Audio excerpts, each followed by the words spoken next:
This is Walt Disney World Today. Give us 5 minutes and we'll give you the world. It's Monday, January 14th, 2008, and this is episode 357 of Walt Disney World Today. I'm your host, Matt Hochberg of StudioCentral.com. On the show today, we have Mike Scopa of Unofficial Guide to Walt Disney World. Welcome, Mike. Hello, Matt. And Matt, I would just like to say, Yes, Mike. Your dentures. I would just like to say this quote. Check left. 1, 2. Check right. 1, 2. Okay, listen up, everybody. If you're not hearing left and right, you should switch your headphones around now. This is going to be a whole new... Oh, very good. Very, very good, Matt. Very good. Also on the show today, we have Mike Scopa of Mouse World Radio. Welcome, Mike. Someone wake him up. Mike. Oh, sorry. Oh, Sonny? oh, where am I? Oh, the show. Right, thank you. Oh, let me Sorry. From Geritol. Oh, let me Sorry to start. interrupt the Patriots game. Oh, the Patriots are the best. the best. I've loved them ever since that young boy Tom Brady came on. I remember when the ball was oval. And we were. He can really throw that forward pass. Isn't he wonderful? He is so young and vibrant and high cheekbones. You sound like that old man on Family Guy. Family Guy. Great. Nice imagery, thanks. I love that show. On today's show, we're going to It's not that I want Lois dead. It's just that I want her, not alive.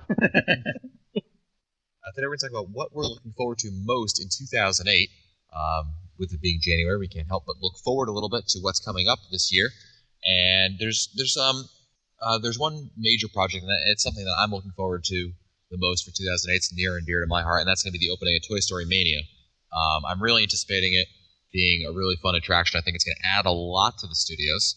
I think it's going to be its aim is to be one of those attractions where the entire family can ride it. So I really think that's going to it's going to be big for the studios because I think it's going to give you a real viable alternative to the Sunset Boulevard area. It's going to be something that all family members can participate in because a lot of families, I think, if you bring the really young kids, it's okay because they're going to go to the Playhouse Disney and they're going to go do some of the shows over there and they'll enjoy that. But I think the preteen subset over there, the ones that are a little bit too old for the princesses but aren't necessarily that I'm too cool for the world stage. They're just too cool for the state, I guess.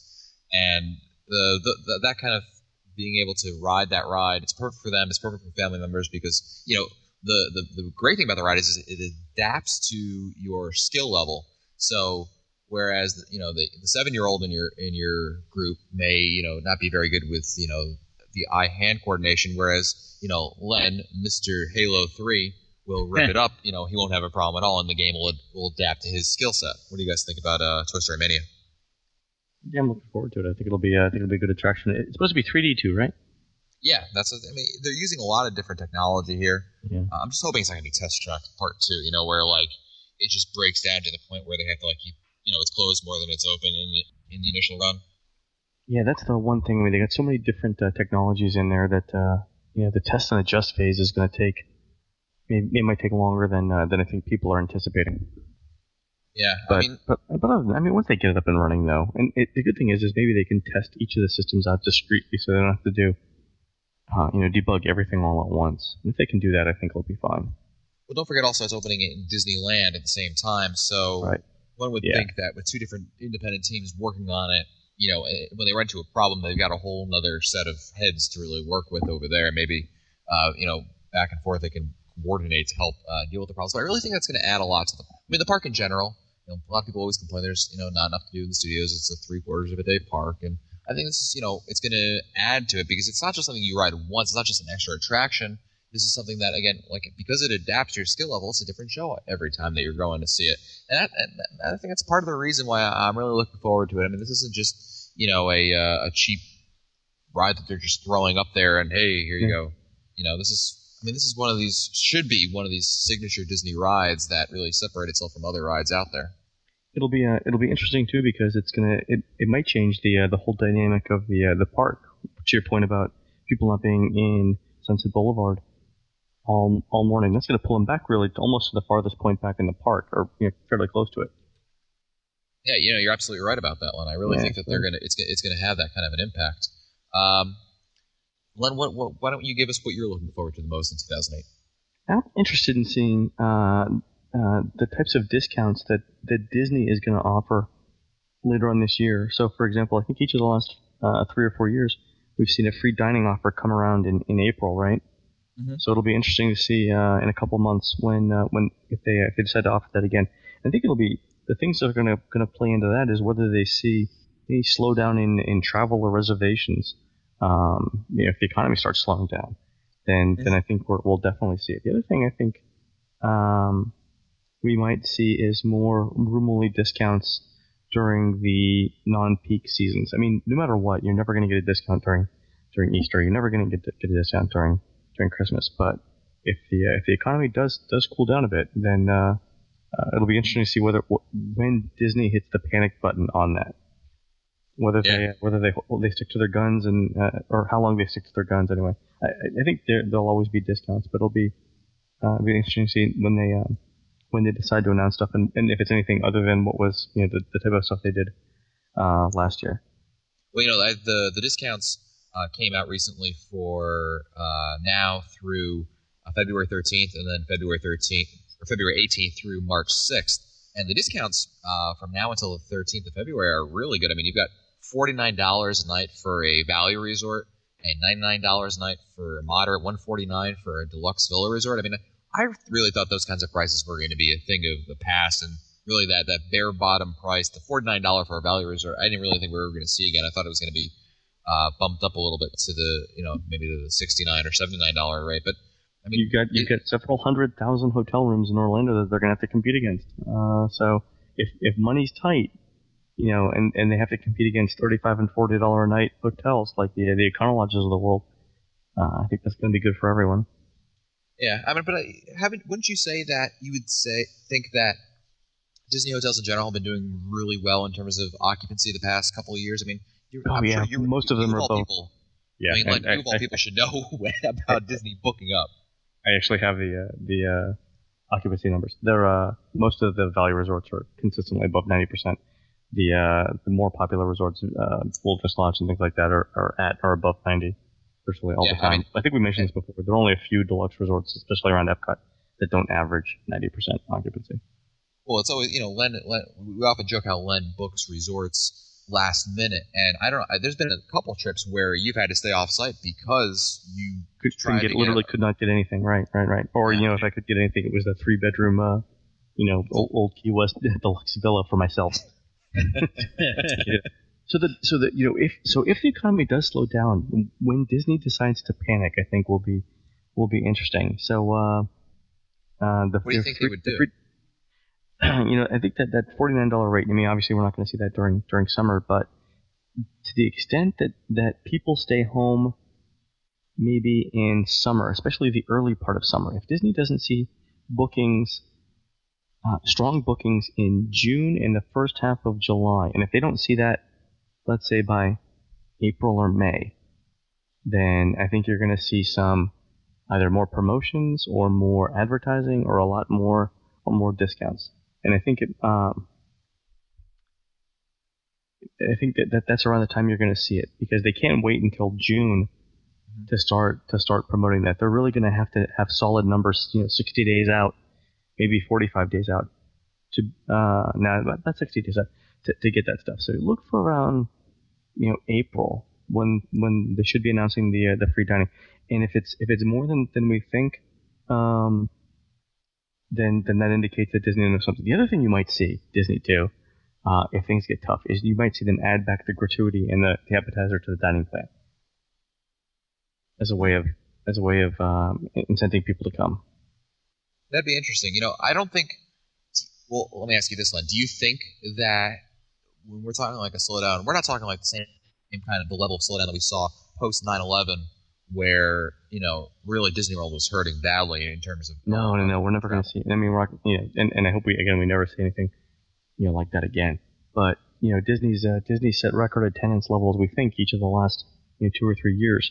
to the point where I think they're now exceeding their year 2000 Millennium Celebration numbers. Right.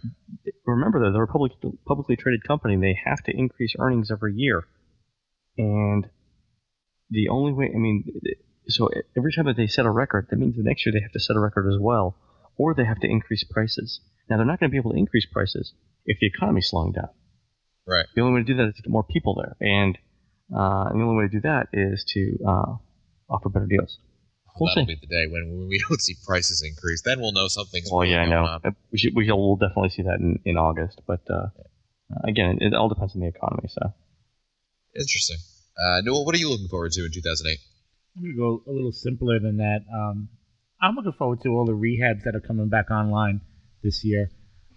Specifically, the finishing up of Spaceship Earth. And some of us had a little sneak preview, and I'm hoping that they finish. I'm also actually looking forward to the opening of Nine Dragons. I know you guys poke fun. The only man who's looking forward to that I Disney am. isn't even- You're the one. They may surprise you with what they do with it. So I'm looking raise forward prices to and lower portion size. that. Yeah, well, keep laughing. That's funny. I'm also looking forward to. I know. I think Splash is down right now. I'm looking forward to that opening up. Yeah, Yeah, I don't think they're going to do anything major with Splash. Yeah, but you know what? It needed good cleaning. It was starting to get, the paint was starting to get a little stale. It needed like a good wash down, I think. No pun intended. The popularity of that attraction and the fact that it's a water-based ride really means that it's got to get more TLC than other attractions. Yeah. Oh, it goes down a lot. I mean, never mind when it doesn't go down. It's got a lot of times you'll see effects that aren't working. Usually, it's Right. with Don't get me started. Right. I mean, some of the animatronics went years without break. Even the dancing, the bouncing, jumping water in the Yes. in the laughing place scene. The first time I saw that working in years was this last time when I went with Hannah in July, where all the effects were working. The jumping in front of you, where they crisscross the path, that was working for the first time ever. And then we went on like a month later, and it had already started to break down where all the streams didn't work and stuff. But that's a tough attraction to keep up and running. Yeah, Hey, what about there's. Go ahead. I was just saying, also in there, if there's ever one that's ever breaking down an effect in Splash Mountain, it's what the cast members call the $1 Million Bunny. Because in the scene where the log turns to the right and you see Brer Rabbit kind of hopping along with you, Hopping, with the hobo thing on his back. yeah, That exactly. never. That allegedly that effect cost $1 million to make that animatronic at the time. So I doubt it. and it Okay. and it never works. Mm. So that's always one. But yeah, but to the point. I mean, it goes down quite often for technical reasons. But I know you had something else to add, Len, but I just wanted to mention. I think a lot of the recent rehabs has really spoiled us. I mean, the Haunted Mansion one especially, maybe to even a lesser extent, the Space Mountain rehab in Disneyland, where Disney takes an attraction that maybe not even be old and tired, just older, and kind of pluses it a little bit. And when they bring it back, it's like, wow, they really did a great job there. And we really saw that with Haunted Mansion. And when we see, I've seen Spaceship Earth. Newell, you've seen Spaceship Earth somewhat. It was kind of broken down when you wrote it. Yeah. But we have a certain level of expectation now for these long-term rehabs where significant changes are allegedly being made. What did you have to add before? You had a point you were going to make, Len, before I interrupted. Are they going to do anything with a High School Musical in the studios? The only thing I've heard is that they're going to move it into the Backlot Theater when that's being rehabbed. Because I was just there last week, and they were, for the first day of the studio's name change, and they were working like, the construction as I described it is hot and heavy. Like, it's not just painting, it's like, they had the crane over there, they had, active construction going on. So I'm assuming that could be moved over there, or perhaps they're going to use that for a what's it called? For special events, but I don't think anything beyond this High School Musical 2 is going to be done over there. Well, they're going to do a High School Musical 3, but I don't know if they're going to do anything there for it. That's good. So that means the studios is getting some TLC. That's good. Yeah. And of course, the new parade is coming in the studios in That's right. I think late March, early April. It's the Block Party. Hey, Fred. What's that? Fred's going to be in the parade? Block Party. Very good. No. Oh, sorry. Sorry, Fred. But I mean, it's always. I mean, I don't like. I know I'm not a fan of the afternoon parades. Len's not one either. But even though I'm not a real big fan of the afternoon parades, it's always good to see something new. I like new change. Change is good, and parades have a shelf life. Generally speaking, I mean, I think there are a few exceptions that we could agree on, but generally speaking, I mean, you've seen one afternoon parade, you've seen them all, and certainly an update to a completely new parade there from Disney's California Adventure. I think I'm welcoming that change. Yeah, I think so too. It's been forever since that's changed, so that's good. I'm looking forward to that too. That'll be good. Yeah. Any other things that we're looking forward to in 2008 before we wrap the show up? What's the T-Rex place downtown will be interesting in downtown Disney, just to see what it does to that whole area, because that area is getting a little stagnant too. Yeah. So it'll be good to see what it does there. It's another dining option, which is always good. Yeah. Yeah, so it'll be interesting. I really want to see though when Disney's comfortable announcing their next series of, like, after Toy Story Mania, what's the next big attraction after that? I'm really looking forward to what they have in the works, because they've been awfully quiet. So that means they're thinking about something. So we'll see. Yeah, and that's a good point. There really isn't anything remotely close to being a confirmed rumor down the pipeline. I mean, even murmurs. I mean, you're really scraping the bottom of the barrel for rumors in terms of what could be the next big thing. And we've had that progression. We had Mission Space, and we had Expedition Everest, and Soarin' before that, and then we had and now we have Toy Story Mania, and Lights, Motors, Action. Insert that somewhere in the middle over there. So there isn't really anything that we can really point our finger at right now, and that's interesting. But I mean, the years, it's a long year, and a lot changes. In as little as maybe 3 months, 4 months, 6 months. I would like to think that they're going to still be looking to add some new attractions. I mean, there's lots of rumors out there, but none that I care to comment on, because then we'll listen to them in 4 months, and then it'll be a blooper of the 400. It'll be like, I remember when Hochberg said that. Well, that's it for us today. If you want to find our older episodes, read our show notes, or send us your comments, visit the Walt Disney World Today website at www.wdwtoday.com. For Ron Testa, Mike Scopa, and Mike Newell, I'm Matt Hochberg. We'll see you on the next show. Oh, I just woke up from my nap. Sorry, are we recording now? This has been a production of Mouse World Radio.